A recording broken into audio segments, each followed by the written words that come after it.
నారాయణపేట జిల్లా మక్తలపట్నంలో పడమట ఆంజనేయ స్వామి పురాతన కోనేరు పునర్నిర్మించి ఘనంగా ప్రారంభించారు మంత్రి వాకిటి శ్రీహరి. గత కొన్ని దశాబ్దాలుగా మరుగున పడి ఉన్న కోనేరును మంత్రి సొంత నిధులతో పునర్నిర్మించుని కోనేరుకు మంత్రి సతీ సమేతంగా పూజలు నిర్వహించి ప్రారంభించారు.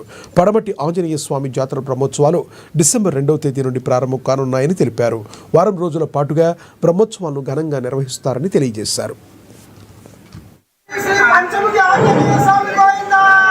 దాదాపు నాకు తెలిసినందుకంటే 5-6 రాష్ట్రాల్లో పడమటి ఆంజనేయ స్వామి ఇంటి దేవుడుగా భక్తులుగా స్వామివారి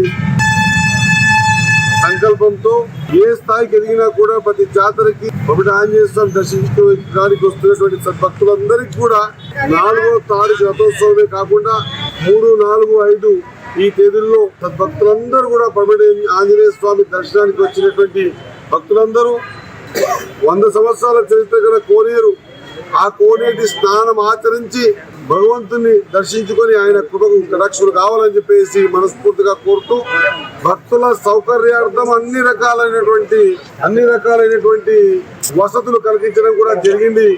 కాబట్టి మీ అందరితో కోరుతున్నా సమయాభావం గాన సరిపోతే మన ప్రియతమ ముఖ్యమంత్రి రేవంత్ రెడ్డి గారు కూడా స్వామివారిని దర్శించుకోవడానికి అవకాశం ఉంటుంది. కాబట్టి